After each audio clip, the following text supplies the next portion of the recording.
मांगिए मत छीन लीजिए, क्योंकि ये जेन अल्फा और जेन जी का नया भारत है और ऐसा उनका मानना भी है। पुरानी पीढ़ियों ने जिस बदहाल व्यवस्था को अपनी किस्मत मानकर चुपचाप घूंट पी लिया था, 2010 के बाद पैदा हुई ये नई पीढ़ी उसी सिस्टम का कॉलर पकड़कर सीधे सवाल पूछ रही है। कहीं जर्जर छत है, कहीं टॉयलेट गायब है, कहीं मास्टर साहब नदारद हैं, तो कहीं हॉस्टल की थाली में सिर्फ बदहाली परोसी जा रही है। लेकिन अब ये बच्चे चुप बैठने वाले नहीं हैं, कंधों पर बस्ता टांगे और आंखों में गुस्सा लिए जेन अल्फा क्लासरूम छोड़कर सीधे सड़कों पर उतर चुकी है और संदेश बिल्कुल साफ है, हक दो वरना सड़क जाम होगी।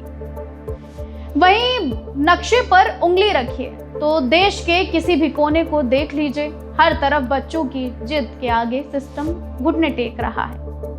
अब बात कर लीजिए उत्तर प्रदेश के लखनऊ की ही। लखनऊ के दुबग्गा और बालागंज चौराहे पर जब जयप्रकाश नारायण स्कूल के बच्चे शिक्षकों की कमी के खिलाफ सड़क पर बैठे तो पूरा ट्रैफिक थम गया। वहीं उधर कन्नौज की बात करें तो कन्नौज के जवाहर नवोदय विद्यालय में मूलभूत सुविधाओं और भोजन की बदहाली से तंग आकर छात्रों ने खुद को क्लासरूम में बंद कर लिया।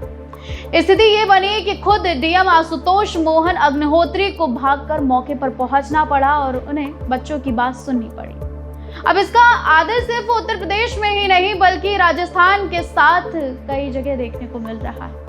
राजस्थान के सिरोही में जनजाति गर्ल्स हॉस्टल की 50 छात्राएं घटिया खाने और गंदगी से तंग आकर सीधे कलेक्टर दफ्तर पहुंच गईं और उसके बाद तुरंत जांच कमेटी बिठानी पड़ी। वहीं अलवर के थानागाजी में नए भवन, शौचालय और लाइब्रेरी की मांग को लेकर बच्चों ने प्रशासन को 1 महीने का अल्टीमेटम थमा दिया है और उसके बाद अंजाम क्या होगा ये भी लिखित में दिया है।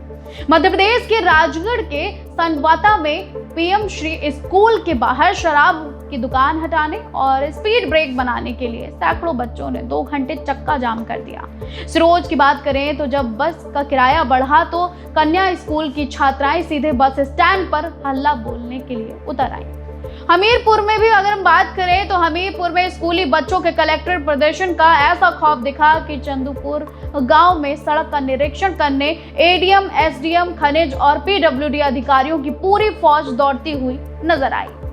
लेकिन बात सिर्फ इन कुछ शहरों की नहीं है, देश के अन्य राज्यों में भी स्कूली और कॉलेज स्तर पर जेन अल्फा और युवा पीढ़ी का ये बागी तेवर रंग ला रहा है और उसका निष्कर्ष भी निकल रहा है। बिहार की अगर हम बात करें तो शिक्षक तबादलों के विरोध में जब छात्रों ने सड़कें जाम की तो स्थानीय नेताओं तक के पसीने छूट गए और तुरंत निवारण करना पड़ा। लद्दाख और पूर्वोत्तर राज्य की तरफ देखें तो स्थानीय शैक्षणिक अधिकारों और साथ ही फैकल्टी की कमी और इंफ्रास्ट्रक्चर को लेकर छात्र समय समय पर सड़कों पर उतरकर शासन को आईना दिखा रहे हैं।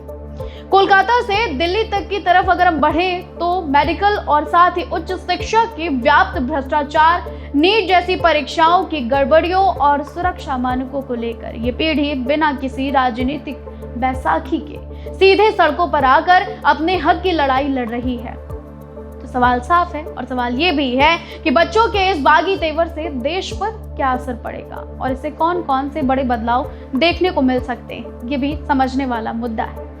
सालों से फाइलों में अटकी मांगे अब रातों रात पूरी हो रही हैं और साथ ही अफसरों को समझ आ गया है कि अब खोखले वादों से काम नहीं चलने वाला है।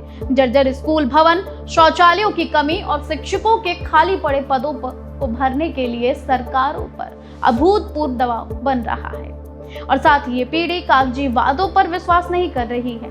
ये नागरिक अधिकारों यानी सिविल राइट्स को व्यवहारिक रूप से इस्तेमाल करना सीख चुके हैं।